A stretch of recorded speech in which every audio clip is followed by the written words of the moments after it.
हरे दया करो नाथ तुम दया करो। मेरे राम सीताराम सीताराम जय जय राम। कर्पूर हरे दया करो। भगवान की पावन कथा हम और आप सुनने जा रहे हैं। परमात्मा की कृपा हमारे आप पर बनी रहे। हम और आप सभी लोग निरंतर कई दिनों से पिछले विगत 1 वर्षों से इस भगवत चर्चा में बैठते हैं और भगवान का पावन नाम स्मरण करते हैं। आइए भगवान के पावन नाम का स्मरण करें और अपने जीवन को धन्य बनाएं। राम सिया राम जय सीताराम सीताराम जय जय हनुमान। दया करो नाथ तुम दया करो। कर्पूर दया करो। आइए भगवान का पावन स्मरण कर लें। स्वस्ति श्री गणेशाय नमः श्री सरस्वती नमः। हरे स्वस्ति श्री गणेशाय नमः श्री सरस्वती नमः श्री परमात्मने नमः। हनुमान जी का स्मरण करो भैया। बिना हनुमान जी की कथा तो होती नहीं। आइए हनुमान जी के पावन नाम का स्मरण करते हुए आज उत्तरकांड में हमको आपको बढ़ना है। तो श्री राम कथा रस रसिक प्रभु शंभुनाथ हनुमान। आय के प्रभु आसन ले लो। आओ प्रभु आसन ले लो। सुनहु कथा करुगान। सीताराम राम राम जय सिया राम राम राम। भगवान हनुमान जी भोलेनाथ जी सभी लोग आइए और इस पावन कथा में बैठ करके भगवान श्री राम की कथा सुनिए। हमें शक्ति प्रदान करिए प्रभु। ओ मेरे राम सीताराम सीताराम जय जय राम। दया करो। बहुत बड़ी सुंदर व्यवस्था है कि भगवान निरंतर हमको अपनी सेवा में लगाए हैं। इससे बड़ी बात क्या हो सकती है। हरे लोकाभिरामं रणरंगधीरं राजीव नेत्रं रघुवंशनाथं कारुण्य रूपं करुणाकरन्तं श्रीरामचन्द्रं शरणं प्रपद्ये। कर्पूर गौरं करुणावतारं संसार सारं भुजगेन्द्रहारं सदा वसन्तं हृदयारविन्दे ओम भवानी सहितं नमामि। मनोजवं मारुततुल्यवेगं जितेन्द्रियं बुद्धिमतां वरिष्ठं। जय हो प्रभु। वातात्मजं वानरयूथमुख्यं श्रीरामदूतं शरणं प्रपद्ये। दया करो माता रामो पिता रामचंद्र स्वामी रामो मम सखा रामचंद्र।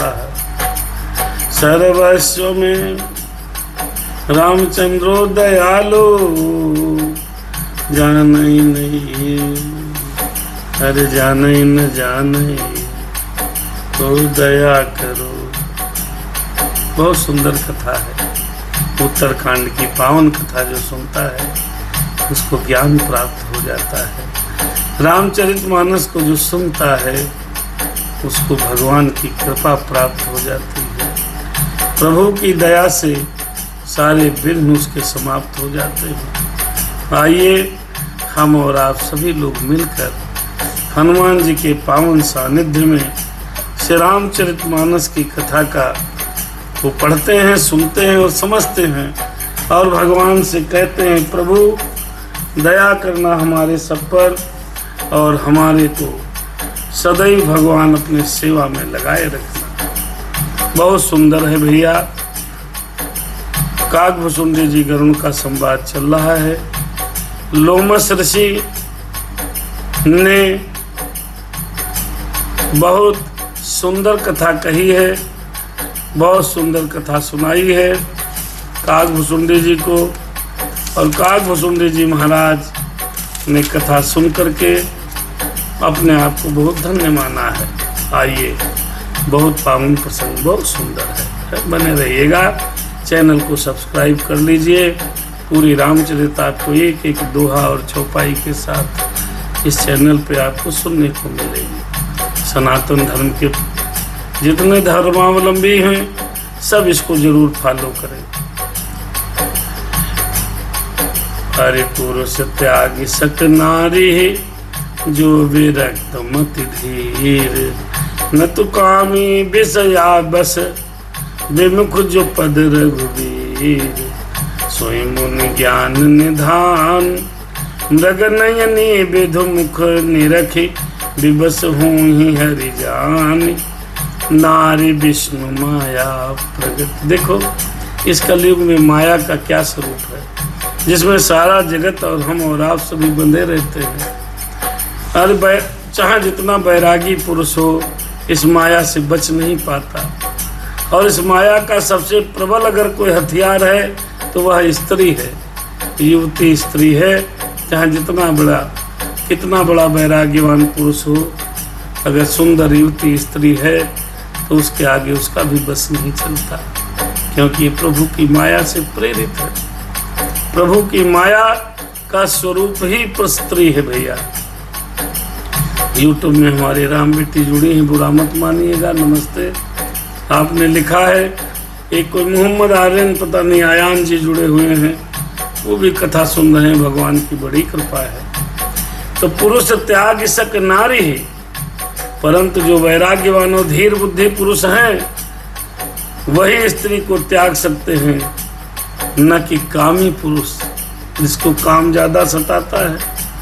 वो विषयों के वश में हैं, उनके गुलाम हैं। जैसे माया रूपी स्त्री के हम सभी गुलाम बन जाते हैं भैया। श्री रघुवीर के चरणों से विमुख रहते हैं, माया रूपी स्त्री के फंदे में फंसे रहते हैं। अब आप यकीन करिए, इस संसार में यदि स्त्री न हो तो विश्वामित्र की तपस्या कैसे भंग होती है? कामदेव भी जब भेजे जाते हैं तो बहुत बढ़िया बढ़िया अप्सराएं लेके आते हैं।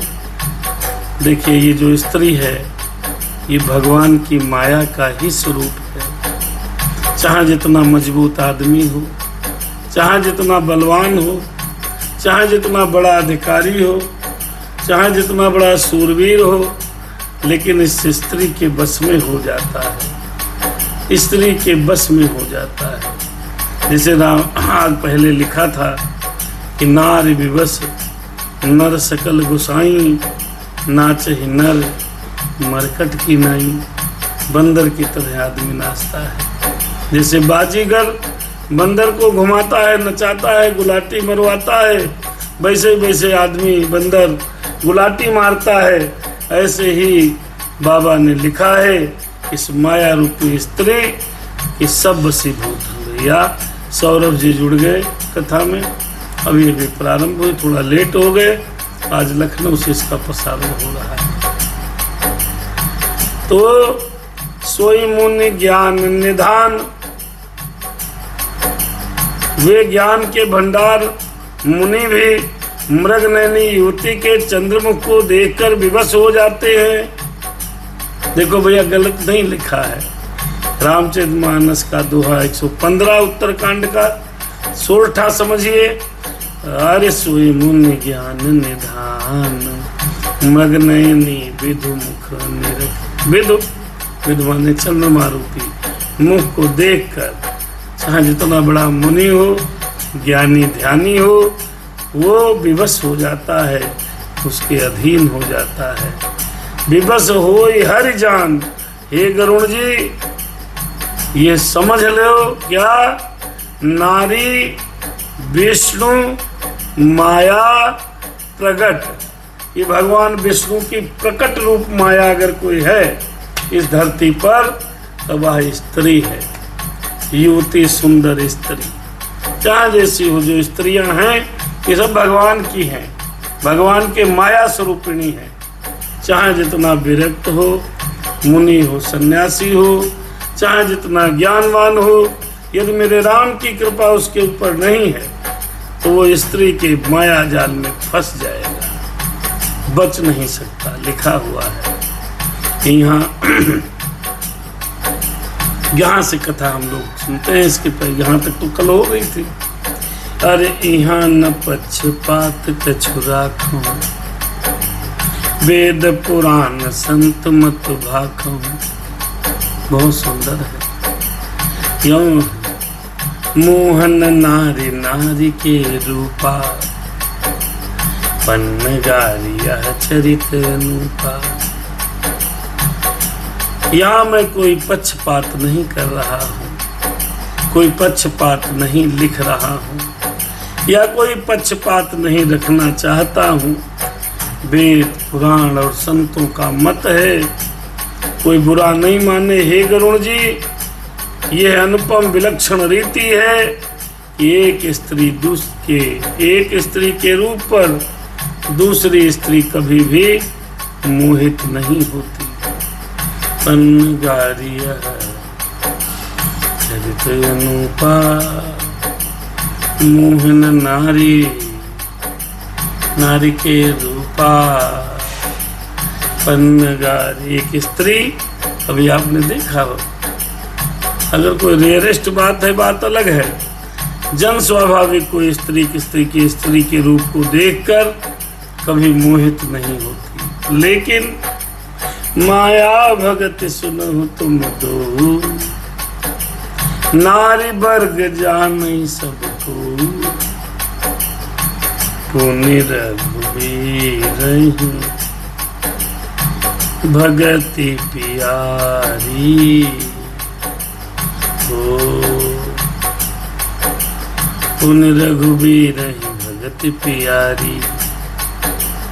माया खल नर्तकी बिचारी।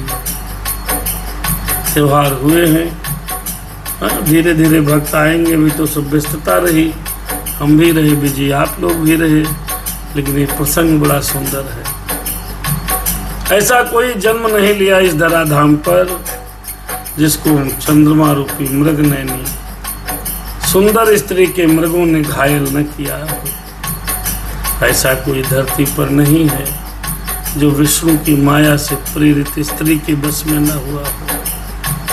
जब लिखा है तो सत्य है, आप अनुभव करिए।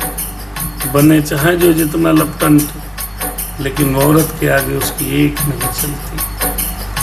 तो भगवान की बड़ी कृपा है कि महिलाएं हमारे सब बात मानती हैं थोड़ा सा, नहीं तो सुंदर स्त्री के वशीभूत ऐसा कोई जग में नहीं हुआ जिसके उसके आंखों के नैन उसके हृदय में न लगे हों। तो जो ये स्त्री है तो भगवान विष्णु की माया है, और इसी माया में भगवान फंसा देते हैं जीव को। और माया में फंसा हुआ जीव पूरे जीवन इसी में फंसा रहता है, फंसे फंसे आखिरकार मर जाता है। भगवान पूछते हैं, पर भैया तुमने क्या किया? कहता क्या किया, कुछ नहीं किया। भगवान से भेजा था, माया में फंस गए, तो भगवान फिर उसके जैसी उसको सजाया, मुक्ति जो देना है देते हैं। इस माया पर कौन बच पाएगा जिसके हृदय में ज्ञान वैराग्य भी रहते हुए भी वो फंस जाता है। गरुण जी काग भुसुंडी जी ने पूछा था, गरुण जी ने पूछा था, हे भुसुंडी जी महाराज, ये हमको बताओ कि ज्ञान बड़ा है कि भक्ति बड़ी है? तो उस पर उसकी व्याख्या में कह रहे हैं कि ज्ञानी, विज्ञानी और वैरागी सब माया के वशीभूत हो जाते हैं, माया रूपी स्त्री के ऊपर बस में आ जाते हैं। अरे माया भगत सुनो तुम दो, नारी वर्ग जान ही सबको। माया और भक्ति ये दोनों स्त्री वर्ग की ही हैं, सब कोई जानता है। लेकिन भगवान को क्या प्यारा है? अरे पुनि रघुबीर भगत प्यारी, जिन रघुबीरहि भरत प्यारी, माया खलु नर्तकी बिचारी। ओ जय सिया राम, जय सिया राम, जय सिया राम, जय सिया राम। माया भगत सुनो तुम दो, नारी वर्ग जानहि सबको। माया हो चाहे भक्ति हो, दोनों स्त्री वर्ग में ही आते हैं, लेकिन भगवान को क्या प्यारा है? भक्ति प्यारी है, भक्ति प्यारी है भैया।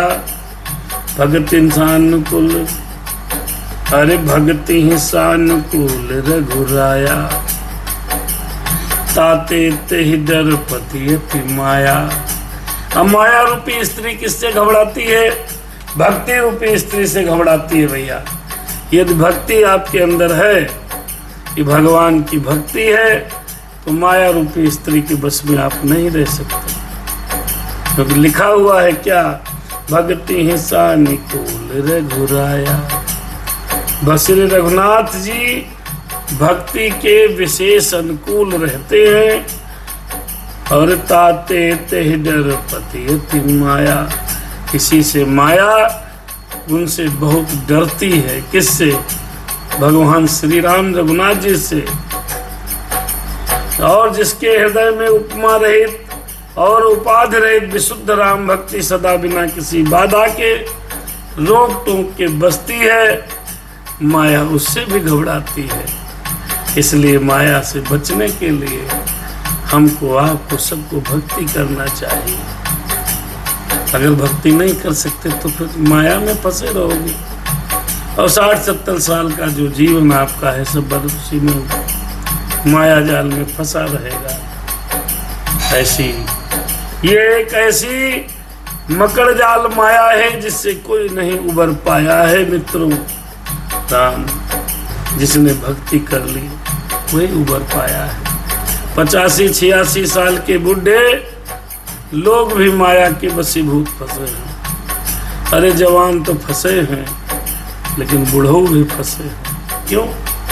कि भगवान की माया है। उनको भी स्त्री बहुत सुंदर लगती है। जिस उम्र में भगवान का भजन करना चाहिए, उस उम्र में भी वो स्त्री और माया की माया जाल में फंसे। तो माया से अगर बचना है, काम से अगर बचना है, कामुकता से अगर बचना है, तो आपको करना क्या होगा? आपको भक्ति करनी पड़ेगी। आप चाहे जितने ज्ञानी हो, अगर भक्ति नहीं है तो आप जरूर फंस जाओगे, चाहे जितने बड़े ज्ञानी हो। टीचर हो, प्रोफेसर हो, ज्ञानी हो, विज्ञानी हो, वैज्ञानिक हो, ज्ञान चाहे जितना हो, लेकिन यदि भक्ति नहीं है तो आप विशेष रूप से माया रूपी स्त्री के मुंह जाल में फंस जाओगे। फिर पछताओगे कि फंस कैसे गए। स्त्री माया है भगवान की, ध्यान रखिएगा।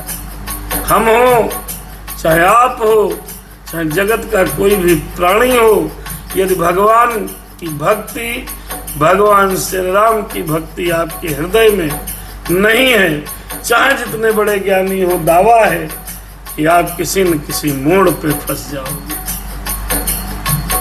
बचना है तो क्या करना है? यही तो बस फार्मूला है। क्या? देखिए भगवान, अरे राम भगत निरुपम निरुपाधि, भक्ति ही सानुकूल रघुराया, ताते तेहि डरपति अति माया। राम भगत निरुपम निरुपाधि, बसई जासु उर सदा अबाधी। अगर हमारे आपके अंदर अब इस अवस्था में ही भगवान सही बस जाए, श्री राम की भक्ति, हनुमान जी बाबा महाराज अपनी भक्ति दे दें, राम जी बाबा महाराज पीछे भगवान श्री राम हृदय में वास कर लें, तो क्या होगा? तब तेहि बिलो की माया सकुचाई, कर न सकई कछु निज प्रभुताई। माया से जो बचना है, भगवान की भक्ति करना है।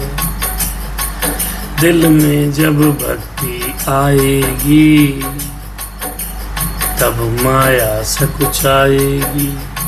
भक्ति को करना नहीं चाहता, या तो अपना ज्ञान पेलता रहता आदमी, बहुत बड़े हम ज्ञानी हैं, बहुत बड़े हम विज्ञानी हैं। चाहे जितने बड़े ज्ञानी विज्ञानी हो, यदि भगवान चाहेगा तभी बच पाओगे, नहीं तो फंस जरूर जाओगे। तो अगर बचना है तो भगवान की भक्ति की तरफ बढ़िए भैया। विवेक राजन जी महाराज और सौरभ भैया, एक अमित पांडे जी देख रहे हैं कथा, भगवान की कृपा बनी रहे। अभी अभी जस्ट जुड़े हैं सोनू महाराज और नंद कुमार भैया, और सब लोग कथा सुनते हैं। कथा को सुनना थोड़े है, कथा को समझना है कि भगवान की भक्ति प्राप्त करें, तब हम इस जगत की माया से बच पाएंगे। जगत की माया से तभी बच पाएंगे। तेह बेलो की माया सकुचाई, जिसके हृदय में, जिस मनुष्य के दिल में। भैया चैनल को सब्सक्राइब करिए, पूरी रामचरितमानस ऐसे ही आपको सुनने को मिलेगी। अरे उसे देखकर माया सकुचा जाती है। किसको देखकर? जिसके हृदय में क्या होगा? भगवान की भक्ति होगी। जब दरोगा बैठे होंगे तो चोर भाग जाएंगे। अगर आपके घर में कप्तान साहब बैठे हों तो क्या कोई बड़ा डकैत से डकैत कोई घर में घुस पाएगा? नहीं घुस पाएगा। ऐसे ही भगवान की भक्ति अगर बैठी है आपके हृदय में, तो माया आप पर प्रहार तो करेगी। जैसे देखेगी अरे भगवान की भक्ति ये भगत है, तो छोड़ देगी आपको। फिर आप भक्ति को कर पाओगे। उसे देखकर माया सकुचा जाती है। किसे देखकर? जिसके हृदय में भगवान की भक्ति होती है। कौन बड़ा हुआ? भक्ति। ज्ञान बड़ा नहीं है। अस विचार जे मुनि विज्ञानी, जाचहि भगति सकल दुख खानी, जाचहि भगति सकल सुख खानी। आप सबको आवाज मिल रही है? तो हमारा गला बहुत पता नहीं क्या हो गया, गला में हमको बड़ा दम लगाना पड़ रहा है। 4-5-7 दिन से आवाज नहीं निकल रही है, पता नहीं क्या हो गया। रघुनाथ की कृपा है। अब भगवान की भक्ति अगर हमारे आपके हृदय में है, तो सुंदर से सुंदर स्त्री माया रूपी कुछ बिगाड़ नहीं पाएगी। चाहे आप ज्ञानी हो और भक्ति नहीं है तो फंस जाओगे। ऐसा विचार कर ही जो विज्ञानी मुनि हैं, जो ज्ञानी लोग हैं, वे सब सुखों की खानी भक्ति की याचना करते हैं भगवान से। प्रभु मुझे भक्ति दे दो, करने की शक्ति दे दो। प्रभु मुझे भक्ति दे दो, करने की शक्ति दे दो। यही मांगते हैं ज्ञानी लोग। रामचरितमानस में 8-10 लोग हैं। अब बताएंगे नहीं बार बार। आप पूरी रामचरितमानस पढ़ो, सुनो अथवा समझो किसी भी कथावाचक से। कथावाचक से जो 9 दिन कार्यक्रम करते हैं उनसे नहीं। 9 दिन में संभव ही नहीं है। करीब करीब 170 दिन लगते हैं रामचरितमानस पूरी। अगर 1 घंटा 1.5 घंटा रोज करा जाए तब समझ में आएगा। जितने लोग रामचरितमानस में मिले मुनि संत ज्ञानी, सबने भक्ति क्यों मांगी? कि भगवान आप अपने चरणों में मुझे भक्ति प्रदान करो। क्यों? तो भक्ति सब सुखों की खान है। अब खान क्या होती है आप लोग जानो। खदान क्या होता है? जहां पर ज्यादा मात्रा में चीज निकले और निकलती ही रहे तो उसको खान बोलते। कोयले की खान, हीरो की खान, गुणों की खान। ऐसे ही भक्ति जो है वो सुखों की खान है। भगवान से क्या मांगना है? भक्ति मांगनी है। आपके हृदय में भगवान की भक्ति जिस दिन आ जाएगी उस दिन आपको किसी चीज की आवश्यकता नहीं, क्योंकि वो तो सब सुखों की खान है। तो हमको आपको प्रयत्न करना है। दोहा नंबर 116 उत्तरकांड।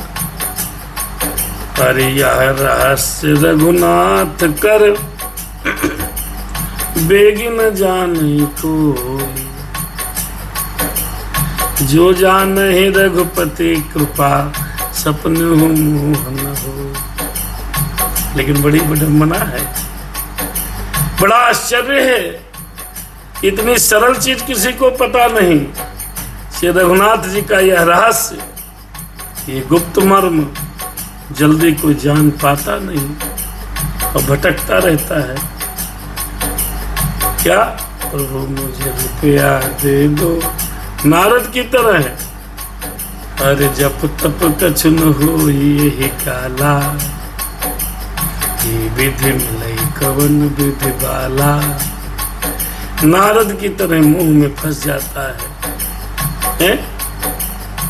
लड़की मांगने लगी, फिर रुपया लाओ, पैसा लाओ, भवन बनवाओ। वाह, किसी माया में उलझे उलझे हमारे आपके प्राण कंठ में आ जाते हैं। तब तक हम जान ही नहीं पाते हैं कि हमको क्या करना था और हम क्या कर रहे हैं, हमारी मंजिल कहाँ थी, हम कहाँ जा रहे हैं। ये रहस्य रघुनाथ जी का, ये मर्म जल्दी कोई भी जान नहीं पाता, क्योंकि भगवान जल्दी जनाने देते नहीं। जब जानने का नंबर आता है तो फिर चलने का नंबर आ जाता है। तो फायदा का है, जल्दी समझो कि भगवान की भक्ति मांगो, भगवान से भगवान की भक्ति मांगो। हे प्रभु मुझे पूजा पाठ और भक्ति कथा में सुनने में समझने में मन लगे। हे प्रभु जहाँ तुम्हारी चर्चा हो वहाँ हम आधा घंटा जरूर बैठ जाएं। हे नाथ तुम्हारे भजनों को हमें आनंद आए। हे प्रभु हे दीनानाथ तीर्थों में गति करें, आपके दर्शन पाएं, ऐसा सोचना है। लेकिन ऐसा सोचता ही कौन है? कहा है अरे यह रहस्य जाने, यह रहस्य रघुपति कर बेग न जाने कोई। अरे हाँ बेग न जाने कोई, जानेगा कैसे?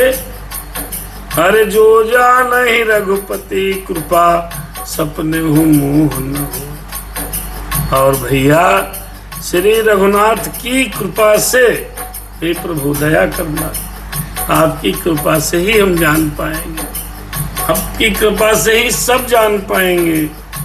न कृपा नहीं करोगे तो मर्म कोई समझे नहीं पाएगा। क्या कथा सुना रहे हैं, समझम नहीं आ रही।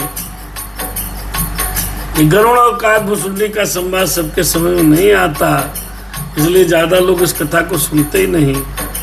कथा तो जो सुनते आनंद के लिए, इसमें आनंद कहाँ है? इसमें तो आपको हमको सुधारने की बात लिखी है, इसमें हमको हमारे जीवात्मा को सही करने की बात लिखी है। तो ये रहस्य कोई जान पाता है, अब वही जान पाता है जिस पर भगवान की कृपा होती है। इसलिए भगवान की कृपा प्राप्त करने के लिए पूजा पाठ करो, कथा सुनो। अरे और ज्ञान भगति कर भेद सुनहु सुप्रवीण, भेद सुनहु सुप्रवीण। जो सुख होई राम पद प्रीति सदा अभिछीन। ये सब फार्मूले लिखे हैं भैया, इसी फार्मूले के आधार पर जीवन की गणित लगती है। जिसने फार्मूले समझे नहीं तो उसका जीवन व्यर्थ है। तो कहने लगे काकभुसुंडी जी, हे सुचतुर गरुण जी, हे सुचतुर, सुंदर चतुर।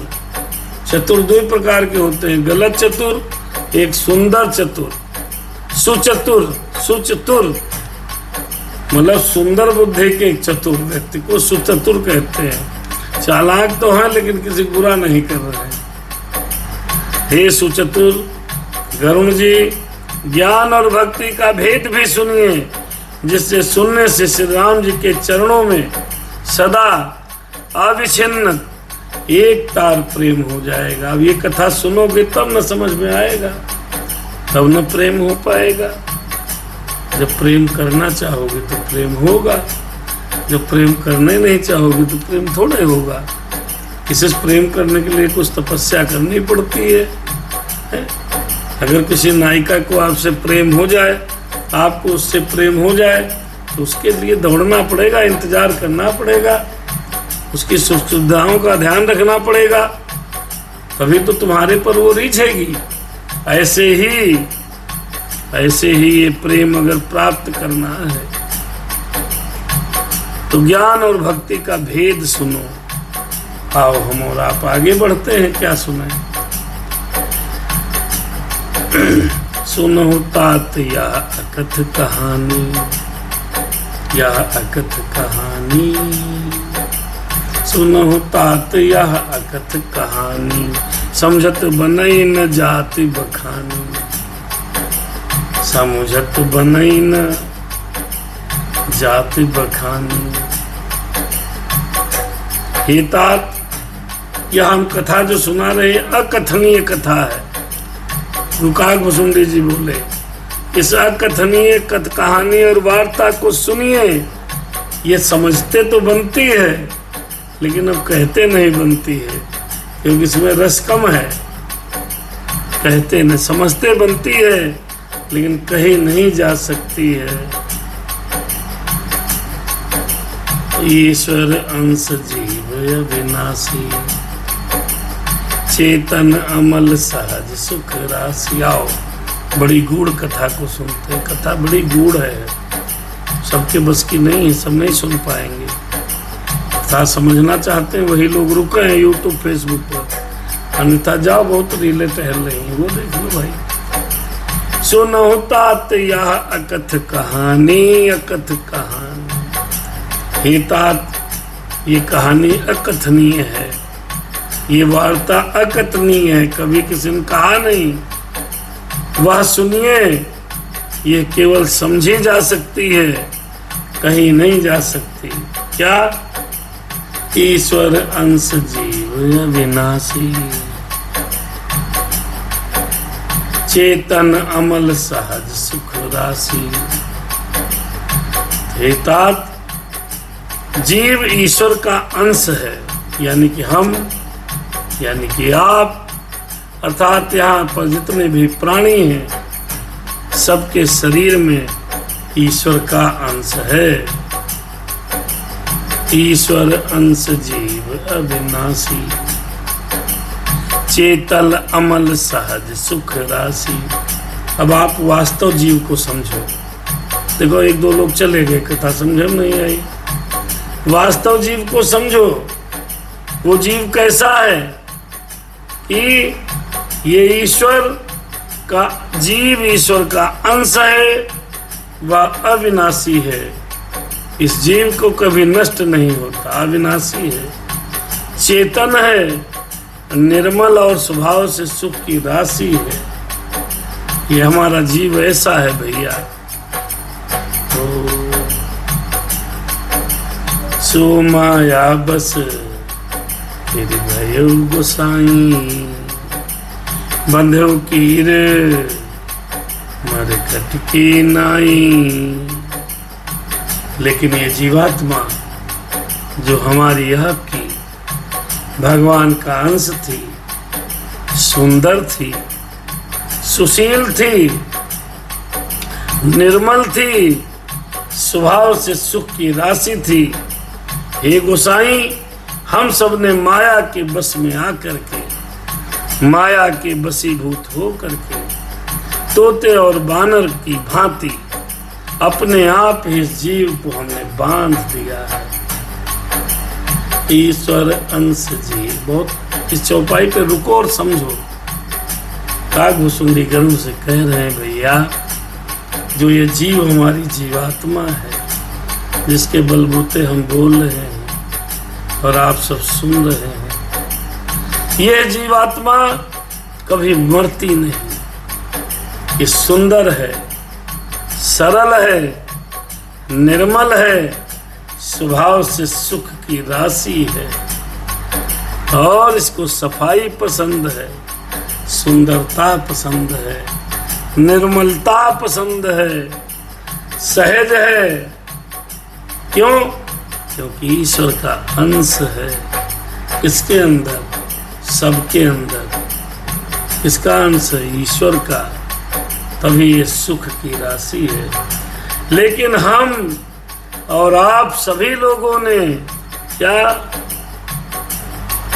अरे सो माया बस भयो गोसाई, बंधो की उमर कटकी नाई। हे गोसाई, फिर माया के वशीभूत होकर, कौन वशीभूत होकर के? ये जीवात्मा जो ईश्वर का अंश थी, वशीभूत होकर तोते और बानर की भांति अपने आप ही इस माया और मोह के जंगल में, जंजाल में ये फंस गया। कौन?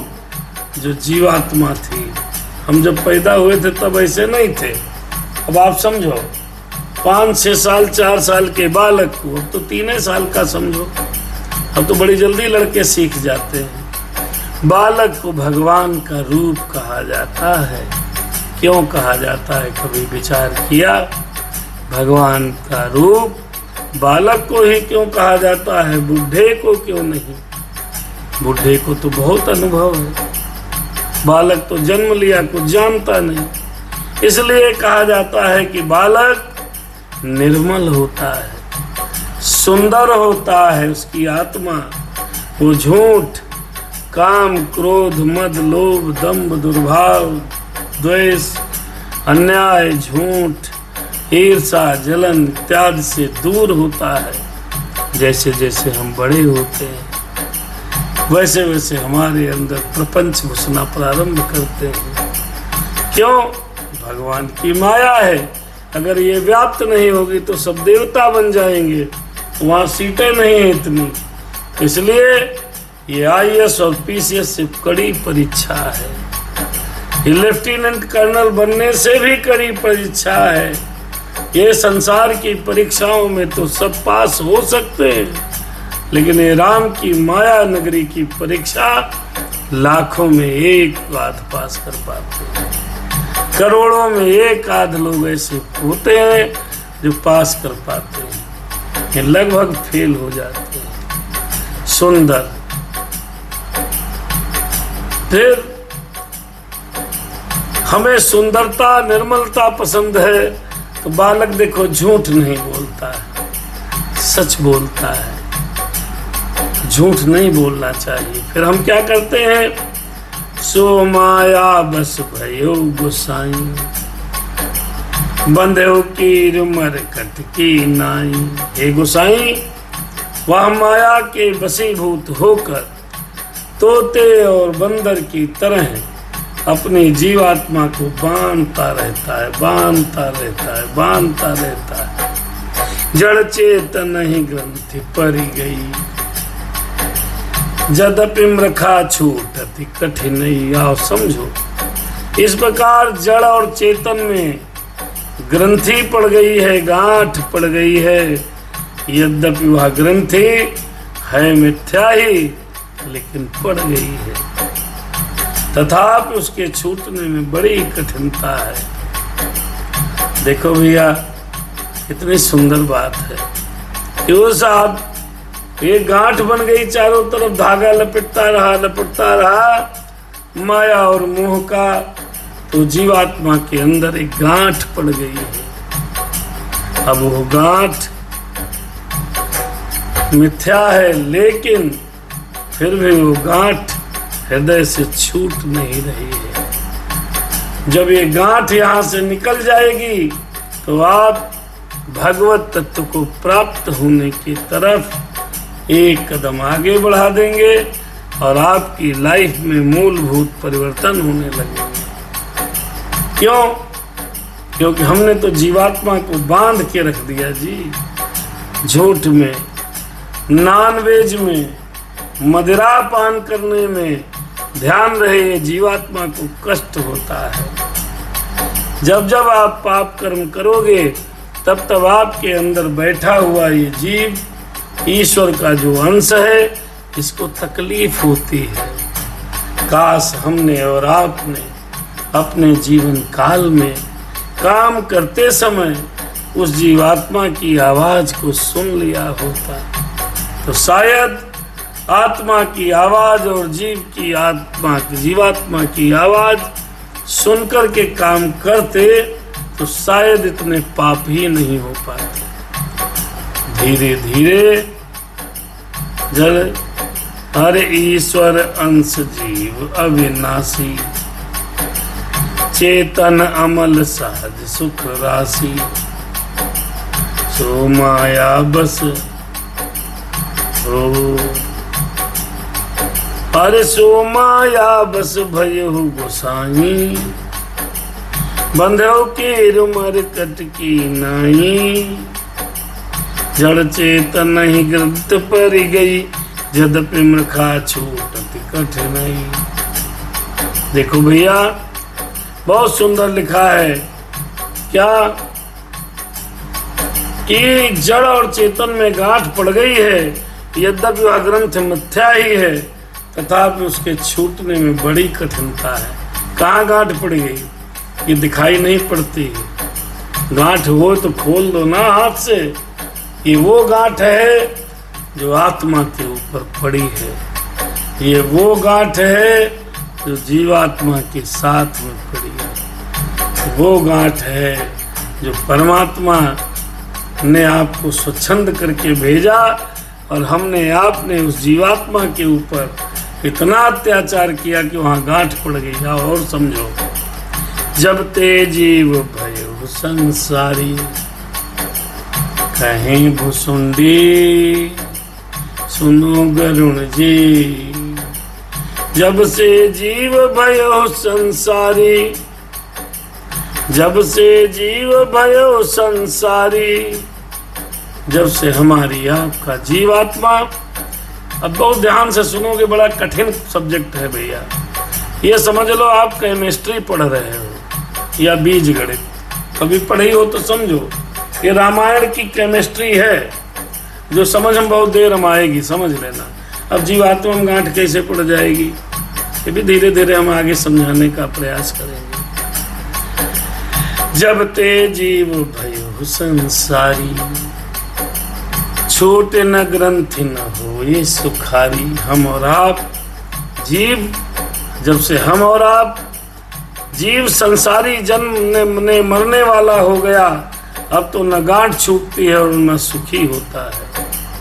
जब से जीव भयो संसारी, छोटे न ग्रंथि न हो ये सुखारी। श्रुति पुराण बहु कहे उपाई, बहु कहे उपाई, छोटे न अधिक अधिक अरुझाई, छोटे न अधिक अधिक अरुझाई। देखो भैया हम अकेले नहीं कह रहे हैं, ये रामचरितमानस की केमिस्ट्री जो समझ जाएगा उस वास्तव में जीने का ढंग समझ जाएगा, वो वास्तव में वास्तविकता समझ जाएगा कि हमारा जन्म किस लिए हुआ है। जो माया बस भयो गोसाई, बंधो के रुमर कटकी नाई, जड़ चेतन ही ग्रंथ पर गई, यद्यपि मखा छूटत कठिनाई। तब ते जीव भयो संसारी, छूटे न ग्रंथि न होई सुखारी। श्रुति पुराण बहु कहे उपाई, छूट न अधिक अधिक अरुआ। बहुत वेदों ने कहा कि इसको ऐसे छूट, माया आत्मा ऐसे निर्मल होगी, ये जीव ऐसे निर्मल होगा, बड़े उपाय दिए, लेकिन फिर भी जीवात्मा में पड़ी हुई वो गांठ छूट नहीं पाई और उलझती चली गई, जैसे एक तागा है। अब आप ऐसे समझो जैसे आप प्रभु कहाँ है? ऊपर, कहाँ? ब्रह्मांड में, और ये आत्मा कहाँ है? ये जमीन में है। समझो भैया, बड़ा प्यारा विषय है। और हमारे आत्मा और परमात्मा के मध्य एक तागा है, तागा, जिससे ये आत्मा परमात्मा से जुड़ी है। दिखती नहीं है तागा। हम और आप अगर भगवत भजन सुनते करते हैं, पूजा करते हैं, पाठ करते हैं, ये उसी तागा का प्रामाणिकता है कि भगवान की हम पूजा करते हैं। तो ये जीव उस भगवान से जुड़ा हुआ था, काहे के एक प्रेम के तागे पे बंधा हुआ था। वहां भेजा गया था, जाओ भेज दिया मनुष्य योनि में। किससे जुड़े थे हम? आए भले दूर से हैं, लेकिन भगवान से, उस परमात्मा से जुड़े हैं, उस दिव्य प्रकाश से जुड़े हैं, जहाँ अरबों आत्माएं उस प्रकाश में समा जाती हैं।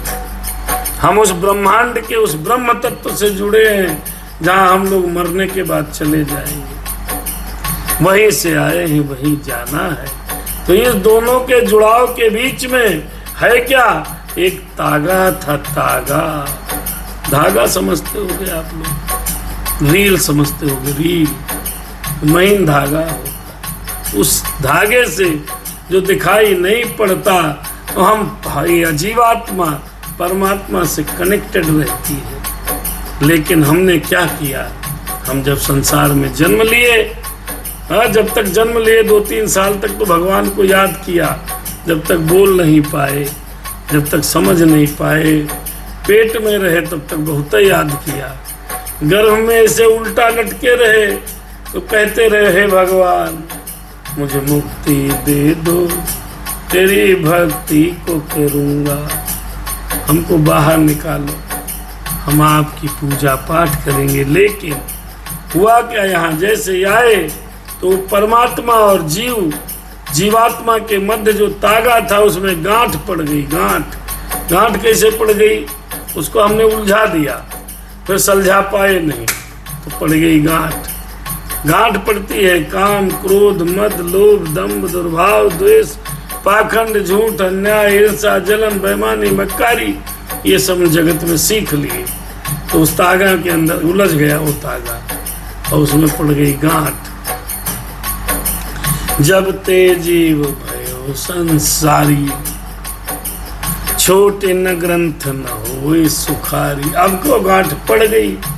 अब जब वो गांठ पड़ गई, जीवात्मा की परमात्मा से जो लगन लगी हुई थी, भगवान ने जिस प्रेम की धागे को बांध करके हमको इस संसार में भेजा था, तो वो धागा तो था, हम थे निर्मल है, भगवान ने भेजा था जाओ संसार में। तो आज जैसे जन्म लिए हम, तो धीरे धीरे हमको सबसे पहले झूठ ने घेरा। डांट पड़ी तो झूठ बोलना शुरू किए, तो पहले तागा वहां उलझना शुरू हुआ। संसारी जब ते जीव भयो संसारी। इस संसार में जीवात्मा जैसे आई, आना आकर के वो परमात्मा का भजन करने वाली जीवात्मा यहाँ संसार में जैसे आती है, वैसे वैसे वो तागा जो प्रेम का धागा परमात्मा और जीवात्मा का था, वो उलझने लगता। उलझते उलझते उसमें गांठ पड़ जाती। अब गांठ पड़ गई तो भैया पड़ गई, अब क्या करें? तो डिस्कनेक्शन हो जाता है परमात्मा से, आदमी उस गांठ में उलझ के रह जाता है। सुत पुराण बहु कहे उपाय। जितने हमारे वेद, शास्त्र, रामचरितमानस, गीता, उपनिषद, सब जितने शास्त्र हैं, वेद हैं, सब में अगर आप पढ़ेंगे तो वेदों और पुराणों ने बहुत से उपाय बतलाए हैं, पर वह ग्रंथि छूटती नहीं। वरन हम इसको जितना सुलझाना चाहते हैं, हम जितना इसको सही करना चाहते हैं कि हमारी जीवात्मा सही हो जाए, उतने और उलझती चली जा रही है, और उलझती चली जा रही है। जीव हृदय तम मोह बिसेखी, ग्रंथ छूट के में परई न देखी। क्यों? हम भाई देखिए, कोई गांठ को अगर भगवान के जीवात्मा और परमात्मा के बीच जो प्रेम का धागा था उसमें गांठ पड़ गई, उलझ गया, तो उसको हम कैसे छुड़ा पाएंगे? जब देख पाएंगे। तुलसीदास बाबा ने लिखा है, गरुण जी को काकभूषुंडी जी समझा रहे हैं क्या? जीव हृदय तम मोह बिसेखी। जीव के हृदय में अज्ञान रूपी अंधकार विशेष रूप से छा रहा है, जिससे वह गांठ भी दिखाई नहीं पड़ती। तो जो चीज दिखाई नहीं पड़ती उसको कैसे खोलोगे भैया? क्यों? अज्ञान रूपी अंधकार विशेष रूप से, क्योंकि हमको सही मार्ग तो कोई बताता नहीं। श्री आदरणीय प्रियांशु पांडे जी, आदरणीय हमारे दादा उमाशंकर दद्दू जी जुड़े हैं, कथा सुनते हैं। भगवान की बड़ी कृपा है और ये इस समय आपके सुनने योग्य प्रसंग है। गांठ पड़ी है, अब गांठ को देखें कैसे? हृदय जीव हृदय तम मोह विषय की, मोह अज्ञान रूपी अंधकार विशेष रूप से छा रहा है। मोह हमको छाए है तो ग्रंथ छूट किन परई न देखी, वह जो गांठ पड़ी है वो दिखाई नहीं पड़ती, तो उसको हम कैसे खोल पाएंगे? मान लिया खोल लेते, लेकिन जब देख पाएंगे तब न खोल पाएंगे। जीवात्मा परमात्मा के मध्य हमारी दूरी बढ़ती जा रही है, वो गांठ उलझती जा रही है। और फिर कैसे होगा? अब इसका देखिए फार्मूला समझिए। हमने कहा ये केमिस्ट्री है रामचरितमानस की। अरे अस संजोग ईस जब करहीं, तबहु कथाचित सो निर्वरहीं। अस संजोग कब होगा? जब ऐसा संयोग कभी ईश्वर करेगा, जैसा पहले हम बता चुके हैं कथा में, भगवान आकर के किसी न किसी को उपस्थित करेंगे, कोई न कोई आपके हृदय में ज्ञान की ज्योति जलाएगा, कहीं न कहीं आपको कोई कथा प्रसंग से बात समझ में आ जाएगी, कहीं न कहीं किसी न किसी माध्यम से भगवान की प्रेरणा से, रघुनाथ जी की कृपा से कोई आएगा, किसी को भगवान उपस्थित करेंगे, लेकिन वो समझाएगा, लेकिन फिर भी वो गांठ छूट नहीं पाएगी, क्योंकि समझाने से थोड़े छूटेगी। गांठ को खोलने के लिए हमको और आपको तो खुद प्रयास करना पड़ेगा। सात्विक श्रद्धा धेनु सुहाई, जो हरि कृपा हृदय बस आई। देखिए भैया, अब आइए भगवान से प्रीति कैसे हो, भक्ति कैसे हो, और ये जीवात्मा परमात्मा की तरफ गति कैसे करे, उसका कुछ सूत्र दिया है। अरे सात्विक श्रद्धा धेनु सुहाई, जो हरि कृपा हृदय बस आई। श्री हरि की कृपा से यदि सात्विकी श्रद्धा रूपी सुंदर गाय हृदय रूपी घर में आकर के बस जाए, हमारे अंदर यदि श्रद्धा आ जाए हरि की कृपा से, तब कुछ सुधार हो सकता है। जप तप व्रत जम नियम अपारा, नियम अपारा, जे श्रुति का शुभ धर्म अचारा, धर्म अचारा। ओ जय सिया राम, जय सिया राम। जप तप व्रत जम नियम पारा, जे श्रुति का शुभ हरे धर्म बचारा। असंख्यों जप तप और व्रत यम और नियम आदि शुभ धर्म और आचार आचरण जो स्तुतियों ने कहे हैं, वो कैसे हम धारण करें? चैतन धरित चरही जब गाई। अब आप समझो, हमारे अंदर आकर के श्रद्धा रूपी गाय बस जाए, श्रद्धा रूपी गाय बस जाए। देखो, भगवान को प्राप्ति के उपाय समझ लो भैया, मुक्ति का उपाय है ये, भगवान की प्राप्ति का उपाय है ये। वो गाय कौन? श्रद्धा रूपी गाय यदि मेरे हृदय में आके बस जाए, और वो गाय जप तप व्रत जम नियम जितने भी धर्मों के आचार हैं जो श्रुति और वेदों में वर्णित है, वो गाय आकर के हरित हितन हरित चरई जब गाई, भाव बच्च शिशु पाई पिन्हाई। वो गाय उन्हीं धर्माचार रूपी हरे तृणों घास को जब वो गाय चरे एक एक तृणाहा आनंद के साथ, कभी व्यक्ति जप कर रहा है नमः शिवाय नमः शिवाय हर हर नमः शिवाय, कभी तप कर रहा है खड़े होकर के ओम श्री हनुमते नमः, जप तप व्रत नियम, जब व्रत कर रहा है, कोई नियम कर रहा है, ये सब तृण हैं जो श्रद्धा से किए जाएं। श्रद्धा रूपी घास इन तृणों को जब चरे और आस्तिक भाव रूपी छोटे बछड़ों को पाकर वो पहनावे, निवृत्ति संसार विषयों से प्रपंच से हटना, मतलब भाव बच्च से सुपाई पहनाई। फिर बहुत कठिन काम है समझ पाना,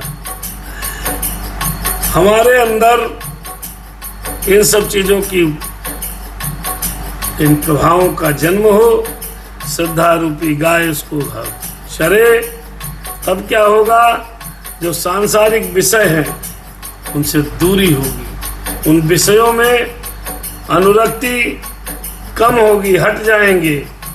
कैसे? सोए अरे नोये निवृत्ति पात्र विश्वासा, निर्मल मन अहीर निज दासा। जय सिया राम, जय जय राम सिया राम। कभी गाय लगाई है आपने? समझे, गाय और बछड़े का प्रसंग समझिए, गाय का बछड़े का समझिए। वो घास क्या, गाय जो थी मन में हमारे आए, श्रद्धा रूपी गाय, वो इन सब घास के तृणों को खाए।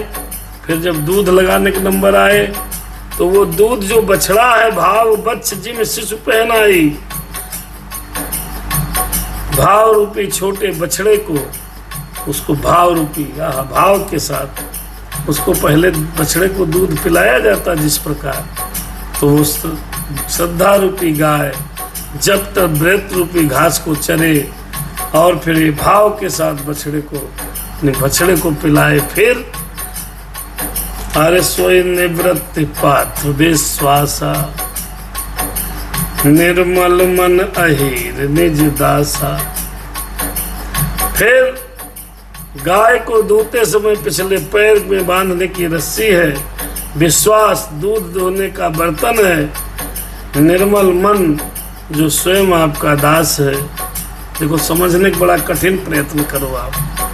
देखिए, मन में श्रद्धा रूपी गाय आ जाए, ठीक, जब तब जब नियम अपार के वो तृण को चले, ठीक, फिर बछड़े को भाव रूपी श्रद्धा के साथ पियावे, फिर उसको एकदम हटाया जाता है जब दूध दुहा जाता है।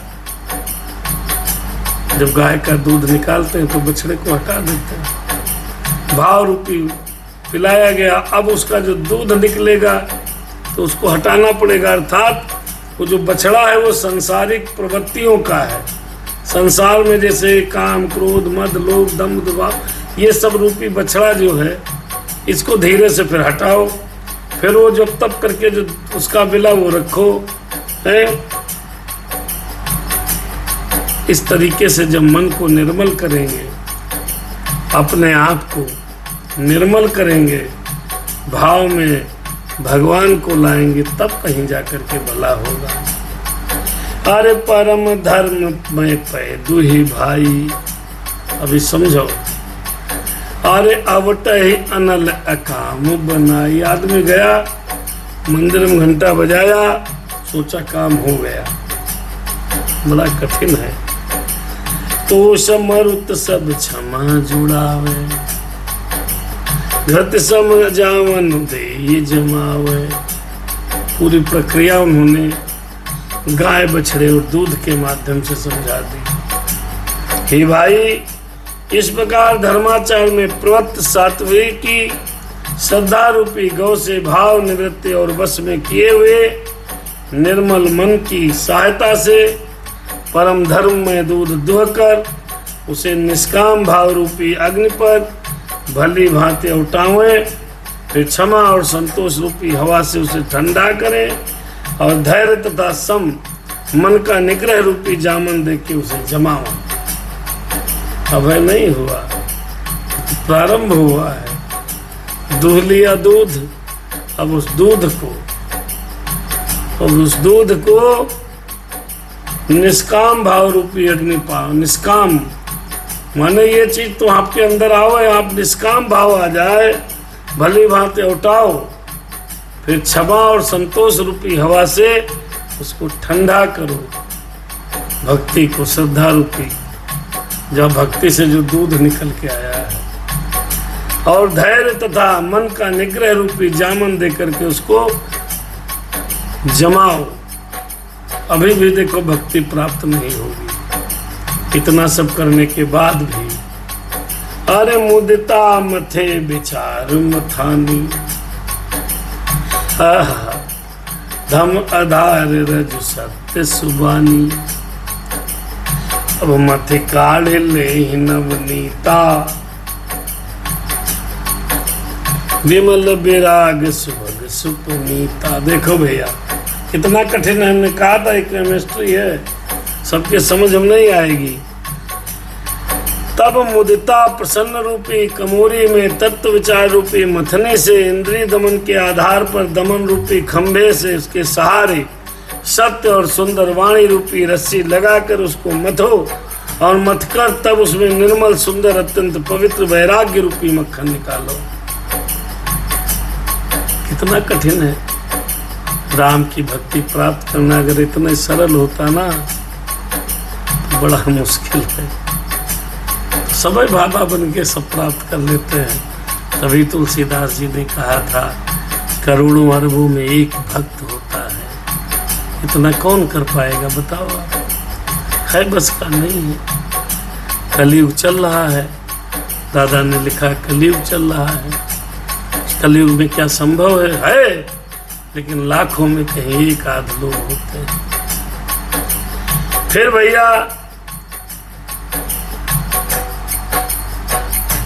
दम रूपी खंभे के सहारे सत्य और सुंदर वाणी रूपी रस्सी लगाकर, यानी कि आप सहारा पकड़ो सत्य का। सत्य कई % लोग बोलते हैं बताओ?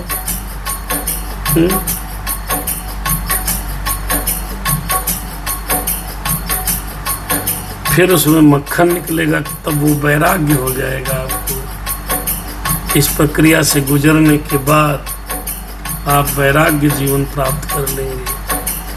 जोग अग्नि कर प्रगट तब कर्म शुभा शुभ लाज। वैराग्य आपको हो जाएगा तो योग्य रूपी अग्नि प्रकट करके उसमें समस्त शुभाशुभ कर्म रूपी ईंधन लगा दें। सब कर्मों को योग रूपी अग्नि में भस्म कर दें। वैराग्य रूपी मक्खन, ममता रूपी मल जल जाए, तब बचे हुए ज्ञान रूपी घी को निश्चयात्मिकता बुद्धि से ठंडा करें। वैराग्य जैसे घी निकालने की पूरी प्रक्रिया है दूध से। दूध कहाँ से आया, कैसा आया, वही प्रक्रिया भक्ति और वैराग्य की बाबा ने समझाई है। हरि तब विज्ञान रूपिणी बुद्धि विशद घृत पाए। चित्त दिया भरि दृढ़ समता दिघटी बनाए।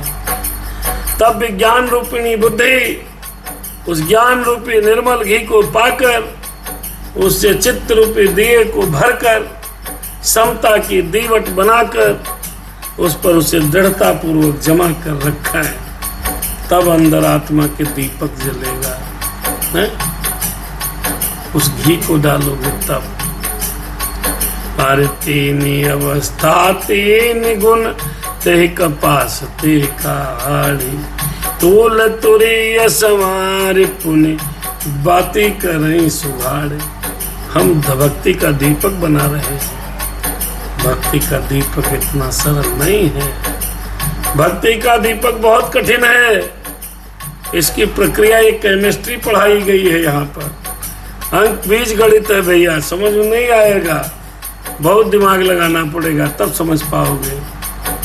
अब उस वैराग्य से निकले हुए घी को कहाँ पिलाना है, कहाँ जलाना है, उससे दिया जलाना है भैया। तब वो दिया जलेगा, तब दीपक से आत्मा में बोध होगा, तब जाकर के कहीं वो आत्मा और परमात्मा के बीच में जो गांठ पड़ गई है तब खुलेगी बाहर। अभी आगे इसका सरल उपाय भी है, शॉर्टकट भी बाबा बताए हैं, लेकिन सुनते रहिएगा। जागृत, स्वप्न और सुषुप्ति तीनों अवस्थाओं, सत्व, रज और तम तीनों गुण रूपी कपास से तुरीयावस्था रूपी रुई को निकाल कर और फिर उसे संवार कर उसकी एक सुंदर बत्ती बना ले। यही विधि से दीप तेज राशि विज्ञान में जातहि जासु समीप, जरहि मदादिक सलाभ सब। इस प्रकार से अगर आत्मा को जगाने वाला दीपक मैं बना लूं, आप बना लो आत्मा को के अंदर जगाने वाला दीपक हम और आप बना लें। इस प्रकार तेज की राशि विज्ञान में दीपक को जब जलाएंगे तो उसके सामने जैसे ही मद आदि सब पतंगे आएंगे, पाप रूपी सब जल जाएंगे। कि जय जय राम। इसके आगे सरल कथा कल कि जय हो, जय जय राम कथा, जय सिया राम कथा, इसे श्रवण कर इसको सुनकर मिट जाती है जन्म जन्म की व्यथा। जय जय राम कथा। देखो आज की कथा का भाव ये है कि भक्ति हमारे आपके एक दिन का काम नहीं है कि मंदिर में गए, प्रसाद चढ़ाया, दड़बड़ दड़बड़ निकल आए।